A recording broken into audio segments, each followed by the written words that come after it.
그날도 열이 39도까지 올랐습니다. 손끝이 차가워지고 이마엔 식은땀이 맺혔죠.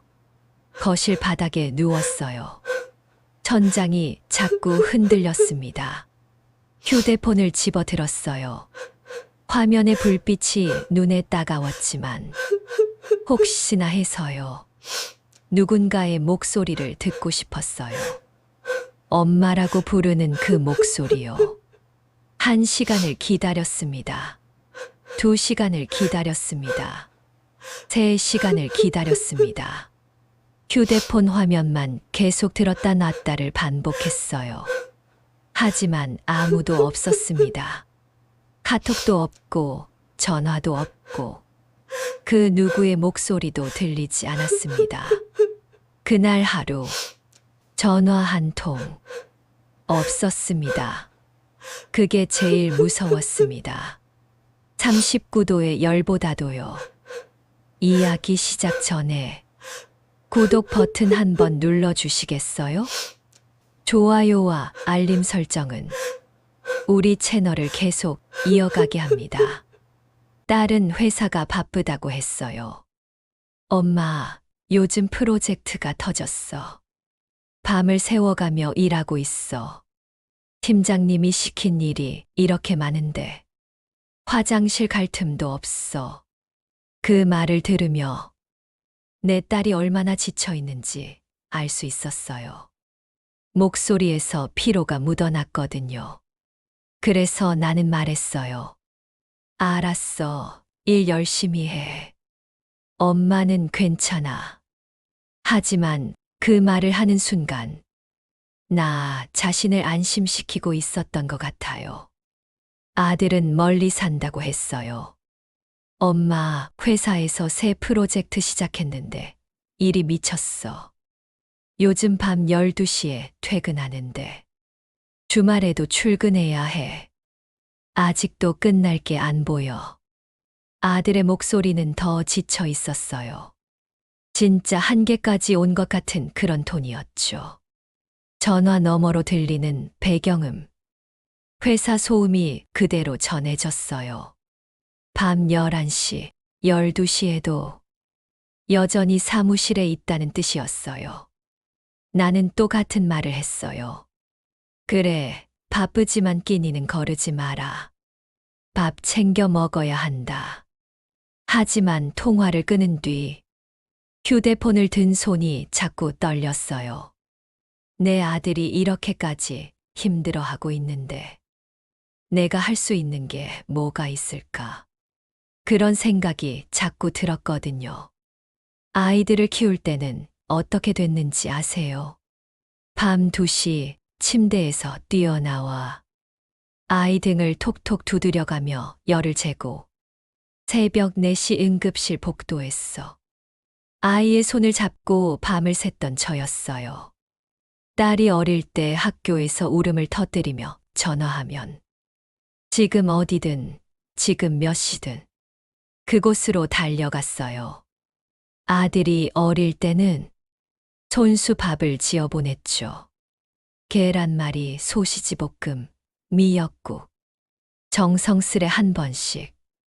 아들이 커서 휴가 나올 때면 아들이 좋아하는 음식들을 미리 준비했어요. 그 아이의 얼굴에 웃음이 피어나는 것만으로도 나는 충분했어요. 그런데 지금은요. 전화가 없어도 이해하려고 했어요. 다들 사느라 바쁜 거겠지. 문자가 없어도 괜찮다고 했어요. 내가 먼저 연락할게. 주말마다 내가 먼저 전화를 했어요. 뭐해? 밥은 먹었어. 감기 걸리진 않았어. 딸이 바쁘다고 하면 알았어. 일 열심히 해. 엄마는 정말 괜찮아 했고 아들이 피곤하다고 하면 그래, 바쁘지만 끼니는 거르지 마라. 밥 챙겨 먹어야 한다 했어요. 다른 할머니들처럼 손주를 자주 못 봐도 내가 할 수 있는 게 이 정도라면 이 정도면 된 거 아닐까 라고 생각했어요. 내가 할 수 있는 건 아이들이 편하도록 하는 거라고 생각했거든요. 그런데 말이에요. 밤이 되면 침대에 누우면 작은 목소리가 자꾸 들렸어요. 그래도 한 번쯤은 먼저 물어봐 줄 수 있지 않을까. 그 목소리는 처음엔 가늘었어요. 거의 들리지 않을 정도로 죄책감 때문에 바로 지워버렸고요. 아니지, 정순아. 내가 무슨 그런 생각을 해.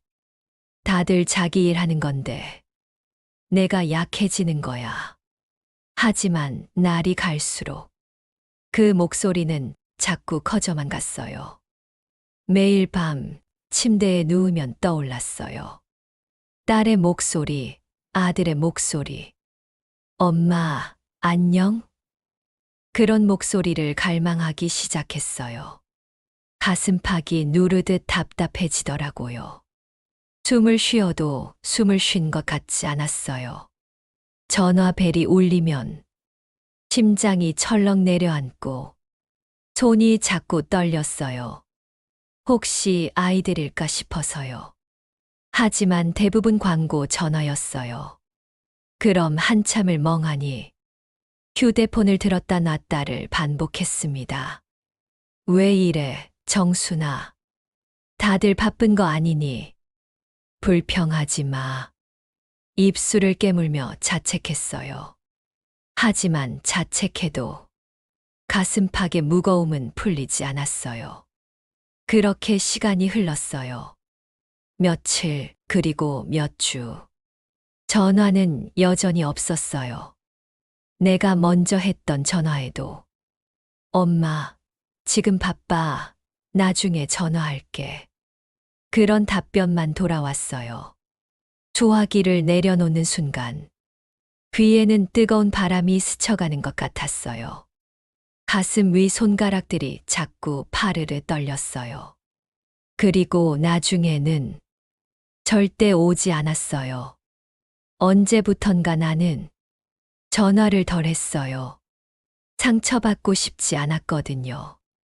그 대신 침대에서 천장을 바라보는 시간이 늘었어요. 창문 틈으로 들어오는 햇살이 그날따라 참 낡아 보였어요. 벽시계의 초침 소리가 자꾸 커졌어요. 똑, 똑, 똑. 그 소리만 들리는 거실에서 나는 자꾸 무언가를 기다리고 있었어요. 우리 아이들은 나를 이렇게까지 잊었을까? 내가 그렇게 별로인 엄마였을까? 손가락 끝이 차가워지고 목구멍이 철렁 내려앉는 기분이 들었어요. 그런 생각들이 밤새 맴돌았어요. 가슴팍에 맺혀 있는 뭔가가 자꾸 올라오려고 했지만 눈물은 흘러내리지 않았어요. 이미 이 모든 것을 받아들인 것 같았거든요. 이것이 내 인생이구나 하는 생각으로요. 그리고 그날 새벽 3시경 39도의 열이 올랐을 때 나는 결국 아무도 부를 수 없게 되었어요. 손가락으로 휴대폰 화면을 눌렀지만 누구의 이름도 뜨지 않았거든요. 그냥 혼자였어요. 그렇게 시간이 흘렀어요. 며칠, 그리고 몇 주. 내가 먼저 했던 전화에도 엄마, 지금 바빠. 나중에 전화할게. 그런 답변만 돌아왔어요. 소화기를 내려놓는 순간 귀에는 뜨거운 바람이 스쳐가는 것 같았어요. 가슴 위 손가락들이 자꾸 파르르 떨렸어요. 그리고 나중에는 절대 오지 않았어요. 언제부턴가 나는 전화를 덜 했어요. 상처받고 싶지 않았거든요. 그 대신 침대에서 천장을 바라보는 시간이 늘었어요. 창문 틈으로 들어오는 햇살이 그날따라 참 낡아 보였어요.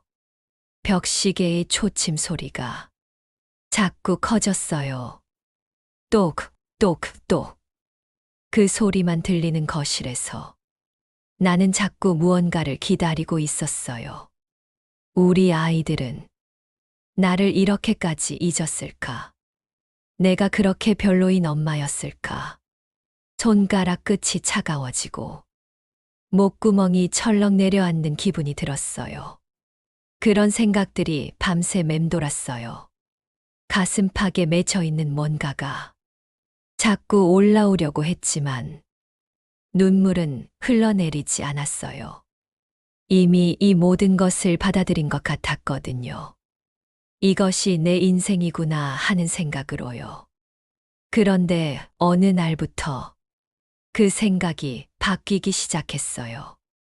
받아들임에서 분노로 아이들을 낳고 키우며 밤을 새워가며 챙겼던 그 시간들이 왜 자꾸 떠오를까요? 내가 아파할 때 아이들은 어디에 있었나요? 내가 외로워할 때 누가 내 손을 잡아줬나요? 그 생각을 하면 가슴 한구석이 철렁 내려앉았어요. 먹먹해지더라고요. 주말 아침 또 전화를 했어요. 딸아, 엄마야. 요즘 어때? 엄마, 안녕. 요즘 바쁘네. 뭐해? 그 짧은 대답에 나는 한참을 말을 잇지 못했어요. 그냥 안부 궁금해서 알았어. 일도 많고 지금 준비할 게 있어서 나중에 전화할게. 나중에 또 나중에 소화기를 내려놓는 손이 이번엔 떨리지 않았어요. 대신 주먹이 쥐어졌어요. 아들한테도 전화를 해봤어요. 아들아, 엄마야. 엄마, 지금 뭐해? 그 질문에 나는 대답하고 싶었어요. 엄마는 너를 기다리고 있단다. 매일 밤 너의 목소리를 듣고 싶어서서 밤을 새고 있단다. 하지만 나는 말했어요. 그냥 괜찮아. 너 일은 잘하고 있어. 응, 괜찮아. 단 3글자. 그럼 밥은 잘 챙겨 먹어? 응. 또 단 1글자. 통화가 끝나가고 있었어요. 나는 서둘렀어요. 뭐라도 더 말하고 싶었어요. 아들아, 엄마, 미안. 지금 정말 바빠. 나중에 전화할게. 나중에, 또 나중에. 그 말이 이제는 뜻이 달라졌어요. 다시는 전화하지 않겠다는 뜻처럼 들렸어요. 밤이 됐어요. 침대에 누웠어요. 천장을 바라봤어요. 이제는 기다림이 아니라 분노가 가득 찼어요. 내가 뭘 잘못했나요? 아이들을 이렇게 키웠나요? 내 사랑이 너무 많아서인가요? 아니면 너무 적어서인가요? 가슴팍이 철렁 내려앉고 목 위로 뭔가 확 올라오는 기분이 들었어요. 분노예요. 처음 느껴보는 감정이었어요. 엄마는 분노할 수 없다고 생각했거든요. 엄마는 그냥 이해하고 받아들이고 헌신해야 한다고 생각했어요. 하지만 나는 분노했어요. 내 아이들이 내 목소리도 들으려 하지 않는다는 게 이렇게나 미웠어요. 내가 뭘 잘못했어. 침대 위에서 중얼거렸어요. 내가 너희를 위해 이 정도밖에 못 해줬어. 손가락이 떨렸어요. 하지만 이번엔 피로함의 떨림이 아니었어요. 분노의 떨림이었어요. 일주일이 지났어요. 내 분노는 더 커졌어요. 아이들이 전화하지 않으면 그게 당연하다고 생각했던 나 자신이 한없이 싫어졌어요. 스스로를 다독이기를 그만뒀어요. 내가 약해지는 거야. 라는 말도 더 이상 하지 않았어요. 대신, 이게 맞지 않아. 이건 내가 받아들여야 할 일이 아니야. 라고 생각하기 시작했어요. 핸드폰을 들었어요. 딸한테 먼저 카톡을 보내려고 했어요. 하지만 손가락이 움직이지 않았어요. 무슨 말을 해야 할지 모르겠었어요. 엄마는 얼마나 외로워. 엄마는 얼마나 답답해. 왜 한 번도 먼저 물어봐 주지 않아? 그런 말들이 맞을까요? 아이들을 죄책감으로 몰아붙이는 게 맞을까요? 내가 분노한다고 해서 그게 도움이 될까요? 그 생각에 손가락은 더 떨렸어요. 결국 나는 폰을 내려놨어요. 침대에 누워 천장을 또 바라봤어요. 이제는 분노도 아니었어요. 분노도 지쳐서인지 남은 건 허전함이었어요. 내 아이들이 이렇게까지 날 필요 없게 되었구나.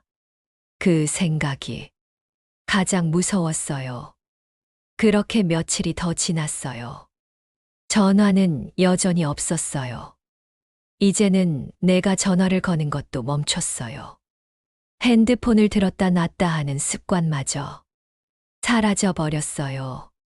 침대 옆 탁자 위에 핸드폰을 놔두고 나는 천장만 바라봤어요. 며칠 전의 분노도 이제는 남아있지 않았어요. 남은 건 침묵이었어요. 조용한 침묵. 거실의 벽시계는 여전히 똑똑똑 거렸어요. 그 소리가 유일한 음성이었어요. 누군가의 목소리는 이제 녹음 파일로만 들을 수 있었어요. 휴대폰에 저장되어 있는 딸의 생일 축하 영상. 아들이 보낸 2년 전 추석 인사 메시지. 그런 것들만 자꾸 들었어요. 밤 10시, 밤 11시, 밤 12시. 시간이 지나도 전화는 오지 않았어요. 내가 먹던 밥도 입에 맛이 없어졌어요. 밥을 씹으면서도 내가 뭘 먹는지 몰랐어요. 아침에 일어나는 것도 힘들어졌어요. 침대에서 일어나는 것만으로도 온몸이 무거웠어요. 마치 내 몸이 모래주머니 속에 들어간 것처럼요.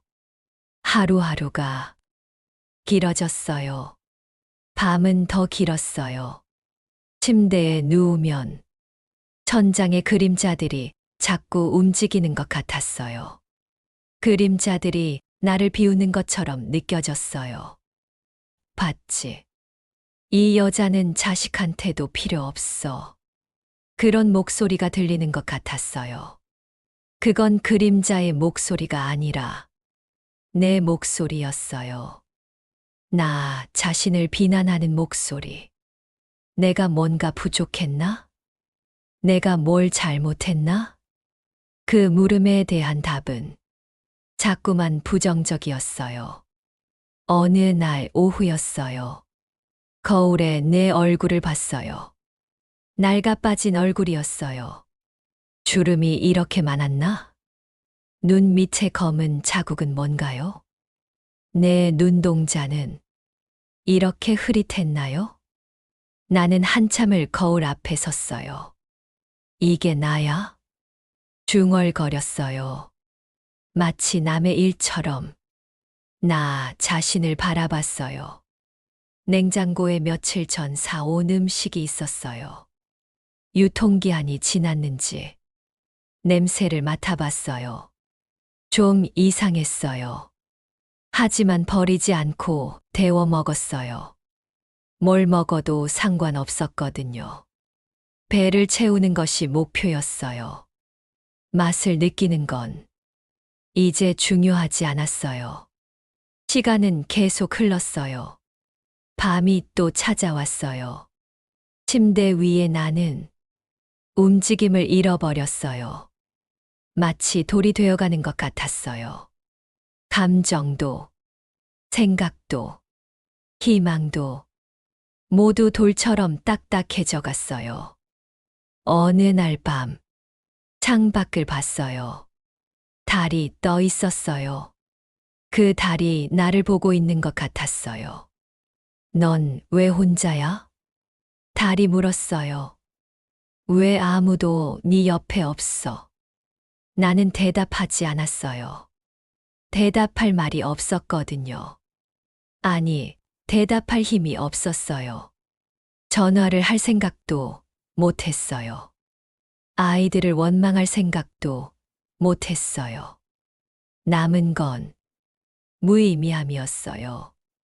내가 여기 있는 것도, 없는 것도, 누구에게는 상관없다는 생각. 그게 가장 무서웠어요. 하루가 끝나고 또 하루가 시작됐어요. 밥 먹고, 누우고, 천장을 바라보고, 그 반복만 계속됐어요. 시간의 의미가 사라졌어요. 어제와 오늘이 같았어요. 오늘과 내일도 같을 것 같았어요. 휴대폰의 화면을 켜보는 것도 이제 자동으로 했어요. 하지만 화면을 켠 뒤 뭘 해야 할지 모르겠었어요. 누구한테 전화할 사람도 없고, 누구한테 문자 보낼 사람도 없었어요.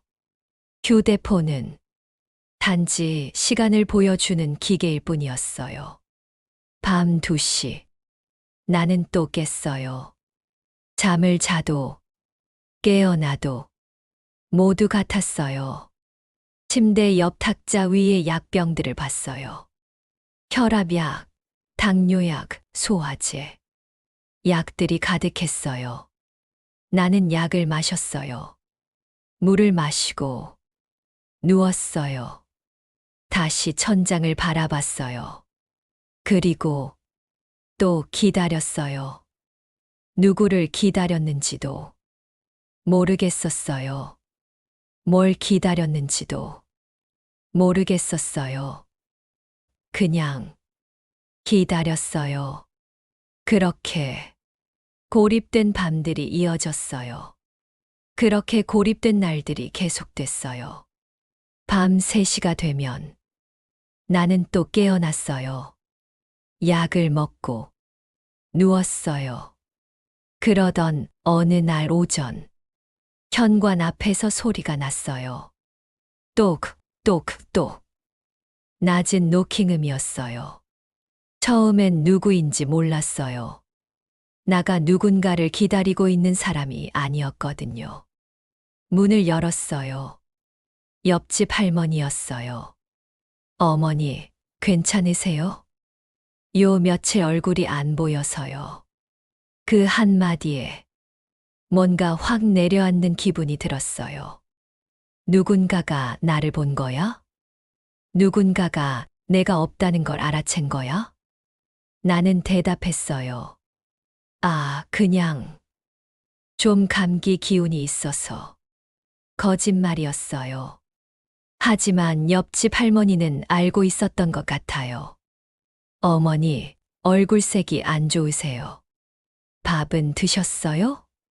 그 물음에 갑자기 눈이 뜨거워졌어요. 누군가가 날 걱정해 주고 있었어요. 내 자식이 아닌 다른 누군가가. 밥은 그냥 있는 거 먹고, 어머니, 제가 쑥국 끓여놨는데 잠깐 가져다 줄게요. 드시기 쉬워요. 옆집 할머니는 나를 배려하는 말투였어요. 마치 내가 약한 사람인 것처럼. 그런데 그게 이렇게나 따뜻했어요. 아, 괜찮아요. 패 끼칠 수 없이. 하지만 옆집 할머니는 이미 나가고 있었어요. 10분 뒤, 할머니는 쑥국 한 그릇을 들고 왔어요. 어머니, 따뜻할 때 드세요. 밤에 또 안 드셔도 괜찮고요. 나는 그 쑥국을 마주했을 때 처음으로 눈물이 나왔어요. 뭘 먹는지도 모르며 살던 내가 이 쑥국의 온기를 느껴졌어요.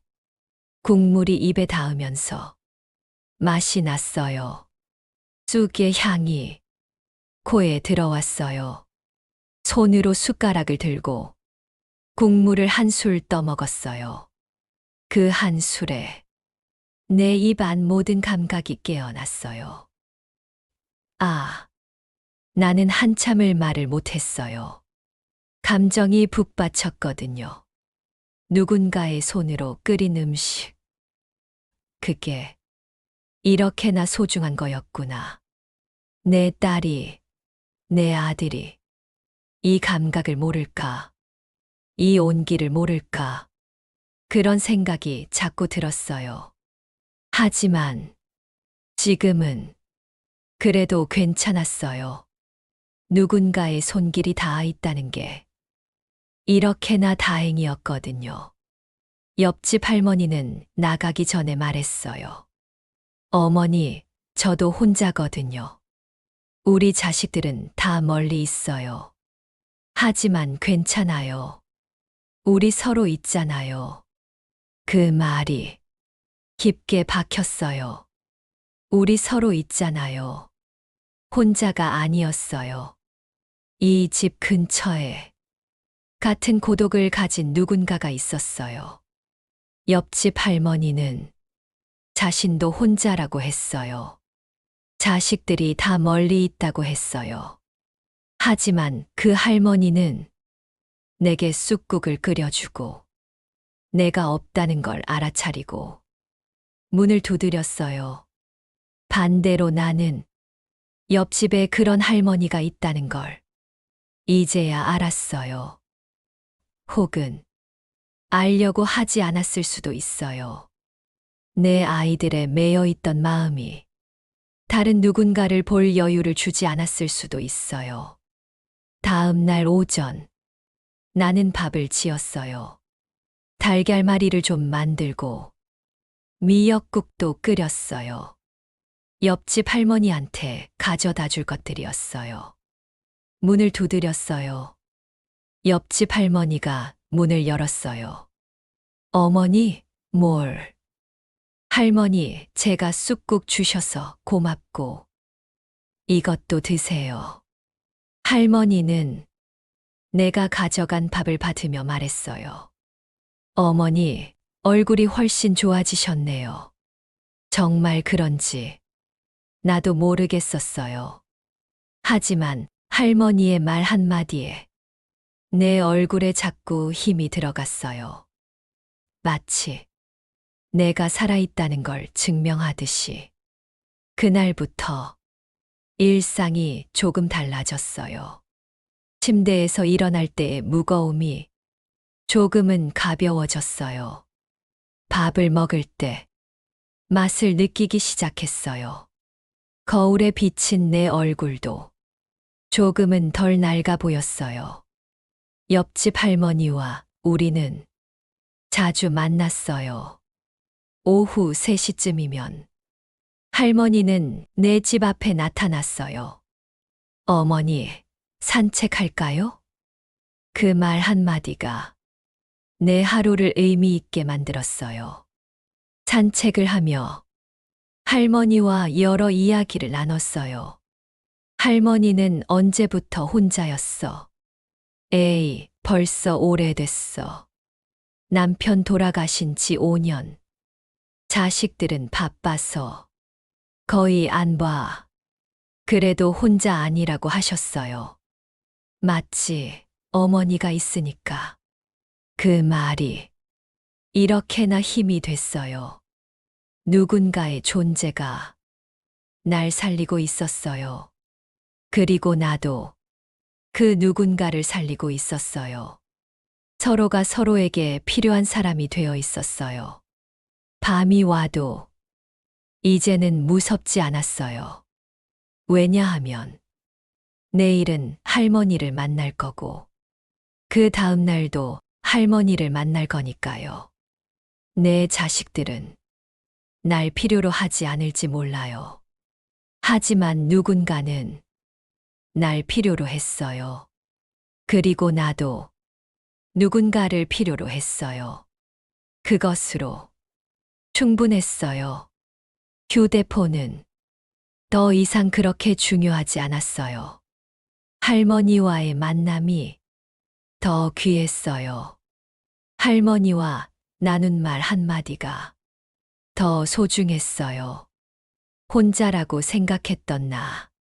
사실은 혼자가 아니었구나. 그 깨달음이 나를 다시 살렸어요. 그렇게 며칠이 지났어요.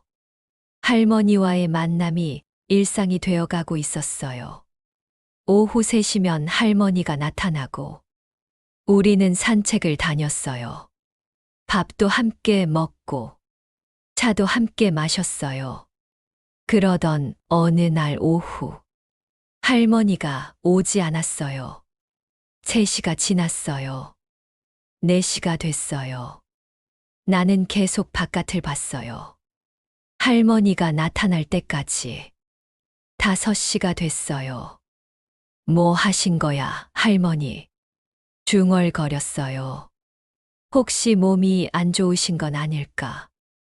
혹시 뭐 일이 있으신 건 아닐까? 내 마음이 자꾸 철렁 내려앉았어요.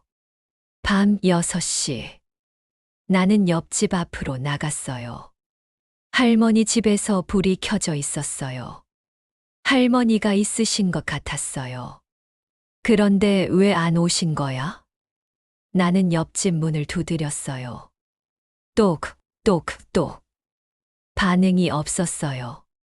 다시 두드렸어요. 할머니, 계세요? 여전히 아무도 나오지 않았어요. 내 가슴이 철렁 내려앉았어요. 혹시 할머니가 쓰러지신 건 아닐까? 혹시 뭐 일이 있으신 건 아닐까? 나는 더 크게 두드렸어요. 할머니, 할머니. 그제야 문이 열렸어요. 할머니의 모습이 보였어요. 얼굴이 창백했어요. 눈빛이 흐릿했어요. 정순이 엄마, 뭐 하셨어? 죄송해요. 오늘 몸이 좀. 할머니의 목소리가 약했어요. 할머니, 얼굴이 왜 이래요? 괜찮으세요? 아, 그냥 어제부터 소화가 안 되고 좀 어지럼증도 있고 내 가슴이 철렁 내려앉았어요. 할머니, 안 되겠어요. 병원 가야 해요. 아, 괜찮아요. 자면 괜찮아질 거야. 할머니는 여전히 나약한 목소리였어요. 할머니, 자는 게 아니라 병원 가셔야 한다니까요. 내 목소리가 자꾸 높아졌어요. 할머니를 도와 침대에 누이고 나는 휴대폰을 들었어요. 119를 눌러야 할까? 아니면 병원에 데려갈까? 손이 떨렸어요. 할머니, 어디가 제일 아파요? 가슴이. 좀. 가슴. 그 단어가 내 마음을 철렁 내려앉혔어요. 나는 할머니 손을 잡았어요. 할머니, 버티세요. 내가 지금 데려갈게. 나는 할머니를 팔에 업었어요. 손이 자꾸 떨렸어요. 할머니의 몸무게가 이렇게 가벼웠나? 마치 새처럼 가벼웠어요. 택시를 불렀어요. 병원으로 향했어요. 응급실에서 의사가 할머니를 봤어요. 심장 약을 먹고 있었는데 약을 제때 못 먹었다고 했어요. 하지만 심각한 상태는 아니라고 했어요. 충분한 휴식과 약물 치료로 대부분 회복됩니다. 의사의 말을 듣고 나는 비로소 숨을 쉬었어요. 할머니가 침대에 누워 있었어요. 팔뚝에 수액이 들어가 있었어요. 나는 할머니 손을 잡았어요. 정순이 엄마, 정신 차려보니 이렇게 됐네. 할머니가 약한 목소리로 말했어요. 할머니, 괜찮아요. 다 괜찮을 거야. 나는 할머니 손을 더 꼭 잡았어요. 그러던 그 순간, 할머니가 나를 바라봤어요. 눈빛이 조금 맑아졌어요. 정순이 엄마, 내가 이렇게 되어버리니까 너무 미안해. 할머니, 너를 혼자 남겨두고 가는 건 아닐까. 할머니의 눈에 눈물이 맺혔어요. 나는 그 말을 들으며 갑자기 뭔가 터질 것 같은 기분이 들었어요. 할머니, 그런 말씀하지 마세요. 할머니가 있어야 내가 살아있는 거예요. 내 목소리가 떨렸어요. 할머니가 없으면 내가 다시 혼자가 돼요. 말을 하다가 나는 눈물을 흘렸어요. 처음으로 누군가가 필요했다는 걸 명확히 느꼈어요. 할머니, 이 할머니가 내게 얼마나 소중한 사람인지 이제야 알았어요. 할머니가 아프자 내 마음이 이렇게 흔들렸어요. 내 딸과 아들은 나를 이 정도로 흔들지 못했어요. 하지만 할머니는 나를 이 정도로 흔들 수 있었어요. 정순이 엄마, 고마워. 너 때문에 살겠다. 할머니가 약한 목소리로 말했어요. 나는 할머니 손을 놓지 않았어요. 밤이 됐어요. 나는 병원 응급실 옆 의자에 앉아 있었어요. 할머니의 수면을 방해하지 않으려고 조용히만 있었어요. 하지만 내 마음은 자꾸 흔들렸어요. 이전에 내가 병원에 있었을 때 누가 내 곁에 있어 줬던가? 아무도 없었어요. 39도의 열이 올랐을 때 나는 혼자였어요. 하지만 지금 할머니는 혼자가 아니었어요. 내가 여기 있었어요. 할머니, 이제는 혼자가 아니에요. 내가 있잖아요. 나는 중얼거렸어요. 그 말이 얼마나 진심인지 내 자신도 몰랐어요. 새벽 2시. 할머니가 깼어요. 정순이 엄마, 아직도 있어? 당연하지. 할머니, 내가 어디 가요? 할머니의 눈빛에 안도가 스쳐갔어요. 고마워, 정순이 엄마. 정말 고마워. 할머니도 고마워. 할머니 때문에 내가 다시 살았어요. 그 대화 속에서 나는 알았어요. 이게 가족이란 걸. 혈연이 아니라 누군가를 필요로 하고 누군가가 나를 필요로 하는 것. 그것이 가족이란 걸. 할머니와 나는 이제 가족이었어요. 더 이상 혼자가 아닌 서로의 가족. 그런데 그 깨달음이 가져온 또 다른 현실이 있었어요. 할머니가 나를 필요로 하고 내가 할머니를 필요로 한다면 내 딸과 아들은? 그들은 나를 이제 영원히 필요로 하지 않을 거란 생각이 자꾸만 들었어요. 그 생각이 가슴팍에 칼을 찔러 넣는 것처럼 아팠어요. 그렇게 3일이 지났어요. 할머니는 병원에서 서서히 회복하고 있었어요. 의사는 일주일 안에 퇴원할 수 있을 것 같다고 했어요. 하지만 나는 계속 불안했어요. 할머니가 나를 필요로 한다는 것. 그리고 내가 할머니를 이렇게나 필요로 한다는 것. 그 깨달음이 자꾸만 나를 흔들었어요. 병원 의자에 앉아 나는 할머니를 봤어요. 수액이 팔에 꽂혀 있고 모니터에는 할머니의 심박수가 찍혀 있었어요. 그 숫자들이 자꾸만 불안하게 했어요. 마치 할머니의 생명이 그 숫자 위에 달려있는 것처럼 느껴졌어요. 정순이 엄마. 할머니가 눈을 떴어요. 할머니, 괜찮아요? 물 드릴까요? 나는 물컵을 들었어요. 할머니는 조금씩 물을 마셨어요. 고마워.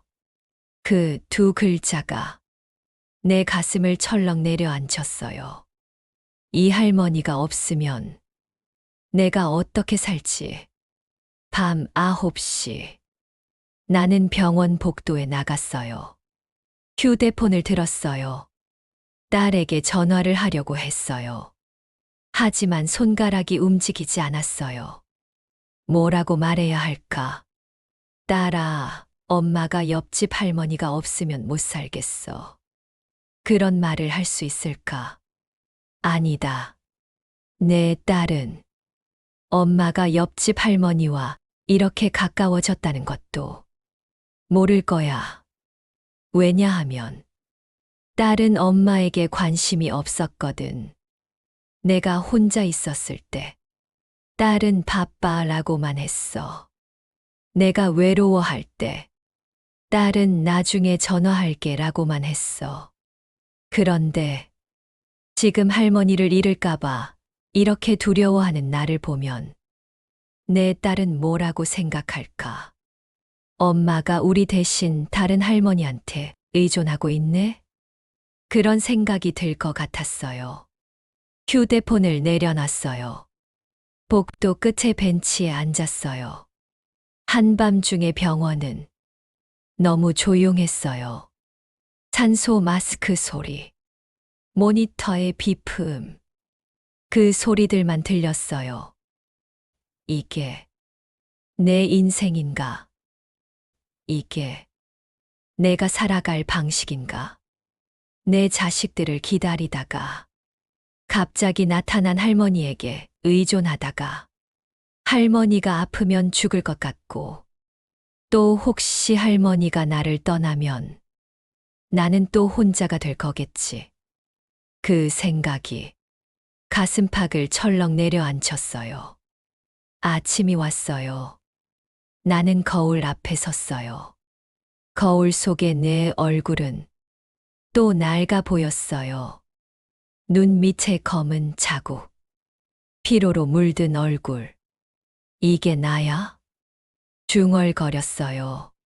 할머니 덕분에 조금 나아졌다고 생각했는데 지금은 또 무너져 내리고 있었어요.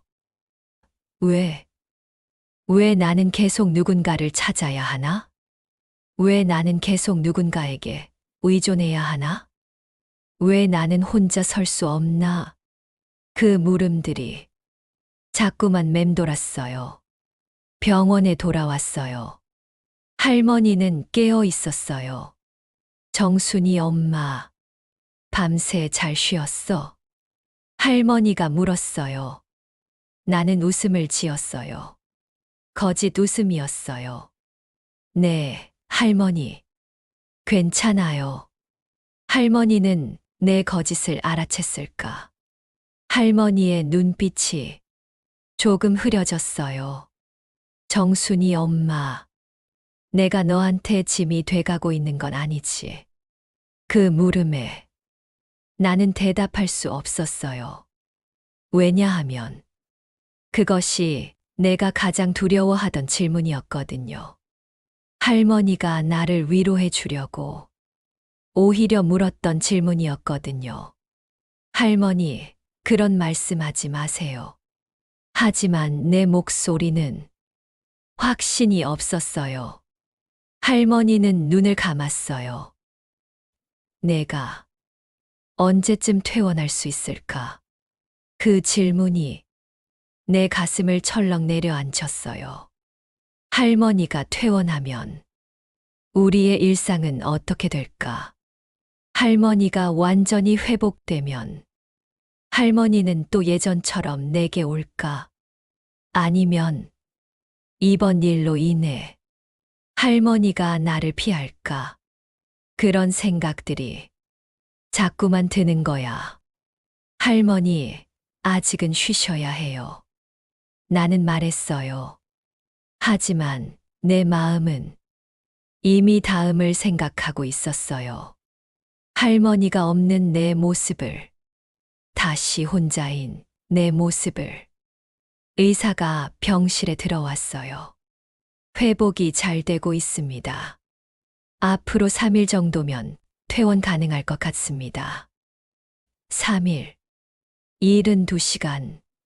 그 시간이 내게는 너무 짧았어요. 의사가 나가고 나는 할머니를 봤어요. 할머니는 천장을 바라보고 있었어요. 할머니, 나는 말을 잇지 못했어요. 뭐라고 말해야 할지 몰랐거든요. 밤이 또 왔어요. 나는 병원 의자에서 자려고 했어요. 하지만 잠이 오지 않았어요. 할머니의 숨소리만 들렸어요. 규칙적인 숨소리. 그 숨소리가 들리는 동안은 할머니가 살아있다는 뜻이었어요. 그 숨소리가 끝나면 내가 또 혼자가 된다는 뜻이었어요. 그 생각 때문에 나는 밤새 할머니의 숨소리를 들었어요. 새벽 4시. 할머니가 깼어요. 정순이 엄마, 또 밤새 깨 있었어? 할머니, 괜찮아요. 하지만 내 눈은 붓고 있었어요. 할머니는 내 손을 잡았어요. 정순이 엄마, 나한테 너무 많은 걸 기대하지 마. 그 말에 나는 비로소 눈물을 흘렸어요. 할머니가 없으면 내가 못 살아요. 그 말이 나와 할머니 모두를 절망에 빠뜨렸어요. 왜냐하면 그것은 사실이기도 하면서 동시에 너무나 위험한 말이었거든요.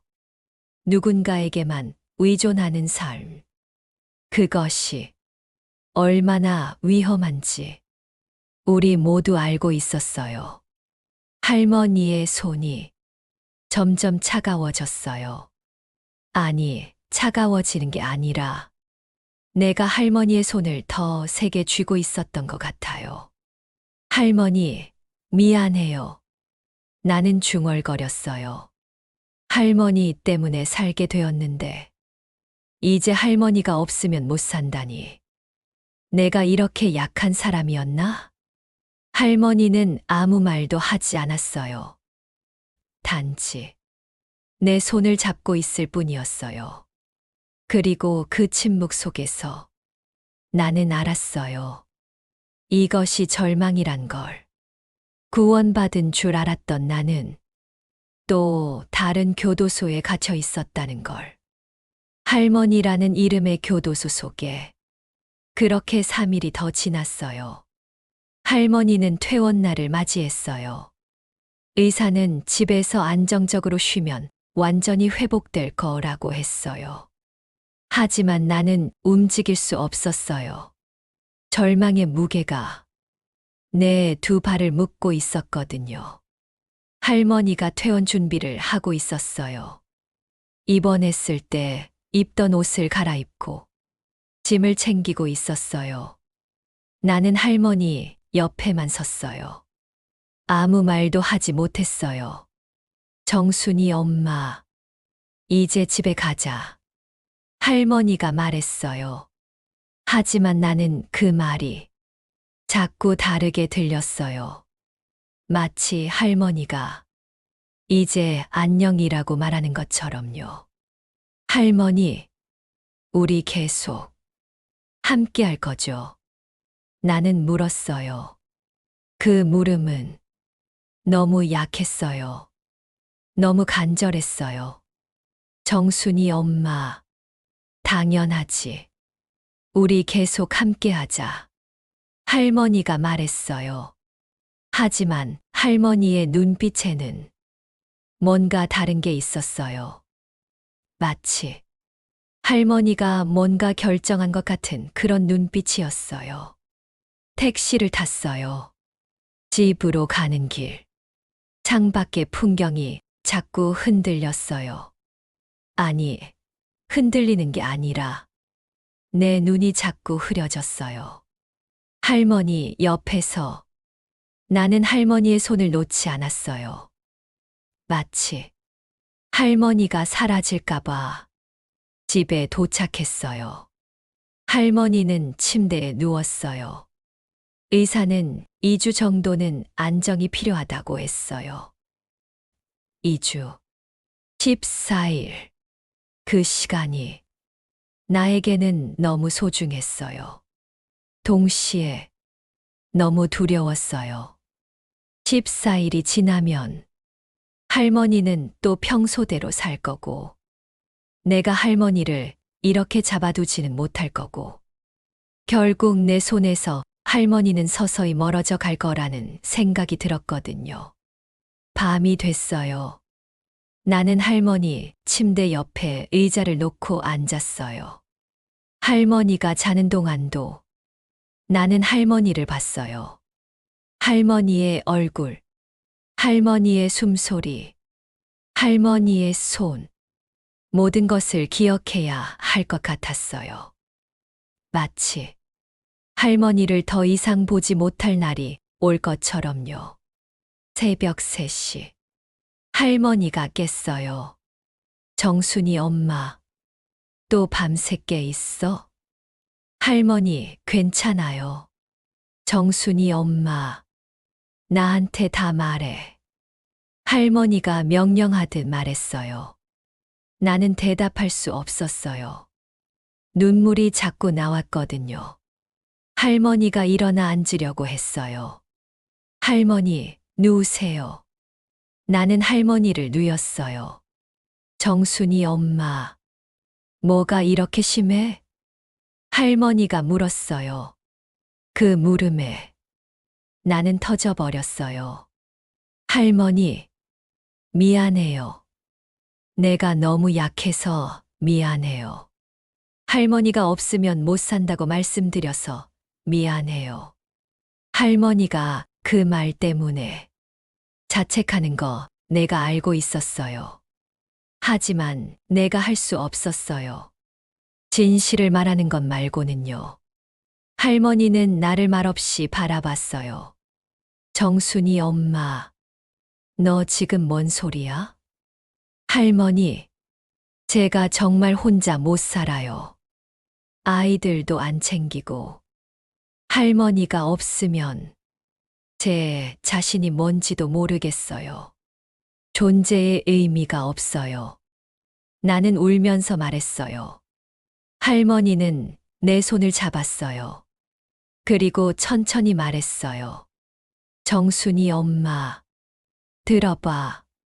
나는 병원에 있으면서 많은 생각을 했어. 너한테 너무 많은 기대를 하는 건 아닐까? 너한테 짐이 되는 건 아닐까? 그런 생각들이 자꾸 들었어. 할머니가 말을 멈췄어요. 그런데 알았어. 너는 내가 필요한 게 아니라 너 자신이 필요한 거야. 그 말에 나는 할머니를 바라봤어요. 할머니, 뭔 말씀이세요? 넌 지금까지 누군가를 위해서만 살았지. 자식들을 위해, 이제는 나를 위해. 하지만 정순이 엄마, 넌 언제 위해 살아? 할머니의 눈빛이 맑아졌어요. 넌 언제 위해 밥을 먹어? 넌 언제 위해 웃어? 넌 언제 위해 살아? 그 물음들이 내 가슴을 찌르듯이 들렸어요. 할머니, 저는 그런 게 없어요. 그래, 그래서 넌 이렇게 힘든 거야. 넌 위해 아무것도 안 했으니까. 할머니가 내 손을 더 꼭 잡았어요. 정순이 엄마, 우리 계속 함께 하자. 하지만 조건이 있어. 너는 넌 위해서도 살아야 해. 나 때문에만 사는 게 아니라 너 자신 때문에도 살아야 해. 그 말을 들으며 나는 비로소 깨달았어요. 내가 잘못 이해했다는 걸. 할머니가 나를 구원한 게 아니라 할머니가 나에게 보여준 거였어요. 혼자가 아닐 수 있다는 것. 누군가와 함께 할 수 있다는 것. 하지만 그것이 내 모든 것이 아니라는 것도. 할머니, 그런데 어떻게 그렇게 살아요? 에이, 쉬워. 먼저 너 자신을 봐. 거울을 봐. 정순이 엄마라는 사람을 봐. 할머니가 손가락으로 내 얼굴을 가리켰어요. 그리고 넌 뭐가 좋아? 무슨 음식을 좋아해? 무슨 색깔을 좋아해? 그런 작은 것들부터 시작해. 너 자신을 다시 만나는 거야. 새벽 4시. 할머니와 나는 이제 다른 대화를 시작했어요. 정순이 엄마, 나는 쑥국 끓일 때가 제일 좋아. 할머니는요? 나는 모르겠어요. 생각해 본 적이 없어요. 그럼 생각해 봐. 천천히. 그렇게 우리는 서로의 시간을 만들었어요. 할머니의 이야기, 내 이야기, 서로를 알아가는 시간. 그리고 그 과정 속에서 나는 알았어요. 사랑이란 누군가에게만 의존하는 게 아니라 서로를 응원하고 서로를 북돋아주고 서로를 자유롭게 해주는 것. 그것이 사랑이란 걸. 할머니가 나에게 해준 것처럼 밝아오는 새벽 하늘을 봤어요. 창밖의 하늘이 천천히 파래지고 있었어요. 할머니는 내 옆에서 조용히 잠을 자고 있었어요. 그리고 나는 처음으로 그 침묵 속에서 평온을 느꼈어요. 절망이 사라진 게 아니라 절망을 품고도 살 수 있다는 걸 배웠으니까요. 할머니 옆에서 나는 천천히 숨을 쉬었어요. 그리고 생각했어요. 내일은 무엇을 하고 싶을까? 내가 원하는 건 뭘까? 처음으로 나 자신에게 그 물음을 던졌어요. 그렇게 2주가 지났어요. 할머니는 이제 거의 완전히 회복했어요. 하지만 뭔가 달라졌어요. 할머니와 나의 일상이. 아침 8시. 나는 일어났어요. 어제보다 조금 일찍. 침대에서 나와 거울 앞에 섰어요. 얼굴을 씻었어요. 물이 차갑게 내 얼굴을 적셨어요. 그 감각이 요즘 좋아졌어요. 거울을 봤어요. 여전히 주름이 많고 여전히 피로해 보이지만 그 얼굴이 이제는 낯설지 않았어요. 정순이다. 정순이라는 사람이다. 중얼거렸어요. 부엌에 갔어요. 할머니가 앉아 있었어요. 정순이 엄마, 밥 해줄까? 아니, 오늘은 내가 할게. 나는 앞치마를 입었어요. 냉장고를 열었어요. 계란이 있었어요. 미역이 있었어요. 소시지도 있었어요. 달걀말이를 만들고 미역국을 끓였어요. 요즘 내가 좋아하는 음식들이었어요. 처음엔 모르던 것들이었어요. 하지만 할머니와 함께 지내면서 나는 천천히 알아갔어요. 내가 뭘 좋아하는지, 내가 어떤 음식을 먹을 때 미소 짓는지. 밥상이 차려졌어요. 할머니와 나는 밥을 먹었어요. 정순이 엄마, 요즘 밥이 더 맛있네. 할머니, 내가 나를 위해 만드니까. 할머니가 웃었어요. 그 웃음이 요즘 자주 들려요. 밥을 먹은 뒤 우리는 산책을 나갔어요. 공원으로. 햇살이 따뜻했어요. 팔에 닿는 햇살의 온기가 요즘 좋아졌어요. 벤치에 앉았어요. 할머니와 나는 아무 말도 하지 않았어요. 단지 햇살을 느꼈어요. 사람들이 지나갔어요. 엄마와 아이, 아빠와 딸. 그런 사람들을 봤어요. 요즘엔 그걸 봐도 서운하지 않았어요. 우리도 우리만의 가족이니까요. 할머니 옆에서 나는 조용히 웃었어요. 오후 3시. 휴대폰이 울렸어요. 딸이었어요. 요즘 딸이 가끔 전화를 해요. 엄마, 안녕. 요즘 어때? 그냥 잘 지내고 있어. 그래, 다행이야. 요즘 엄마 목소리가 이상했어. 내가 뭐라고 말해야 할지. 잠깐 생각했어요. 딸아, 엄마는 지금 잘 있어. 너는 일은 잘하고 있어. 응, 괜찮아. 요즘 좀 바빴지만. 그래도 괜찮아. 그 말을 들으며 나는 이제 알았어요. 내 딸이 나를 필요로 하지 않는 건 내 딸이 날 사랑하지 않는 게 아니라는 걸. 단지 우리가 다른 방식으로 살고 있을 뿐이라는 걸. 그럼 밥은 잘 챙겨 먹어? 응, 엄마. 유명한 게 생겼어. 엄마 생각도 자주 나. 그 말에 내 가슴이 따뜻해졌어요. 하지만 이제는 그 말에만 의존하지 않았어요. 그럼 다음에 봐. 엄마가 너를 위해 밥도 많이 지을 테니까. 전화를 끊은 뒤 나는 할머니를 봤어요. 할머니는 웃고 있었어요. 정순이 엄마. 좋아. 네, 할머니. 이제는 정말 좋아요. 저녁이 됐어요.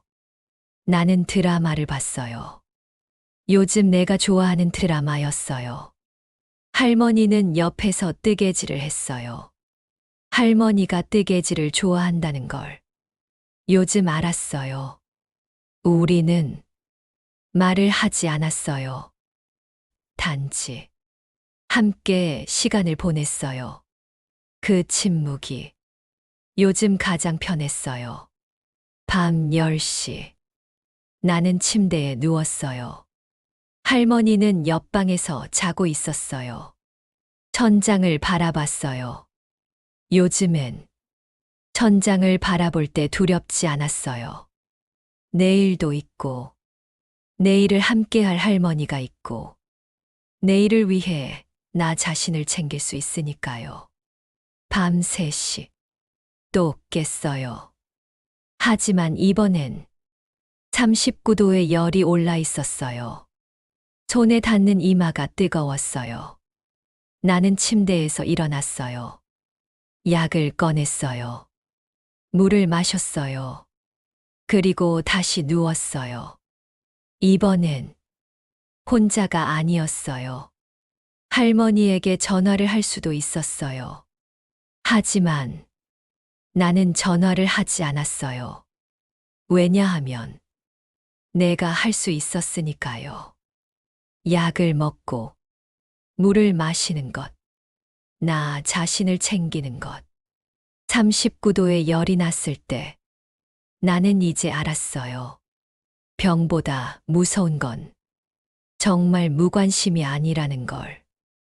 나 자신을 외면하는 것이 무섭다는 걸. 하지만 이제는 나 자신을 외면하지 않았어요. 새벽 5시. 할머니가 내 방에 들어왔어요. 정순이 엄마, 괜찮아? 네, 할머니. 그냥 좀 열이 올라서. 할머니는 내 이마에 손을 대었어요. 응, 좀 뜨거워. 내가 미역국 끓여줄까? 할머니, 괜찮아요. 내일 아침에 그냥 할 수 있는 게 그것뿐이야. 나는 넌 위해 이것밖에 못해. 할머니가 미역국을 끓였어요. 그 미역국의 향기가 새벽 공기를 가득 채웠어요. 할머니가 미역국을 건넸어요. 내가 마셨어요. 쑥국이 아닌 할머니가 끓인 미역국. 그 국의 온기가 내 몸을 따뜻하게 했어요. 정순이 엄마, 이제 됐어. 네, 할머니. 고마워요. 할머니는 내 옆에 앉았어요. 정순이 엄마, 그래도 나한테 전화할 수 있잖아. 네, 할머니. 내가 할 수 있으니까. 할머니 말씀 기억하고 있어요. 할머니가 웃었어요. 새벽 하늘이 천천히 밝아오고 있었어요. 창밖으로 새소리가 들렸어요. 또 새로운 날이 시작되고 있었어요. 나는 할머니 옆에서 천천히 숨을 쉬었어요. 39도의 열이 났어도 이제는 혼자가 아니었어요. 그리고 혼자여도 이제는 괜찮았어요. 내가 있었으니까요. 나 자신이 내 가족이 되었으니까요. 나도 그랬어요. 병보다 무섭던 무관심. 그것은 다른 누군가의 무관심이 아니라 나 자신에 대한 무관심이었어요. 하지만 이제는 나 자신을 바라봤어요. 나 자신을 돌봤어요. 나 자신을 사랑했어요. 그리고 할머니도 나를 사랑했어요.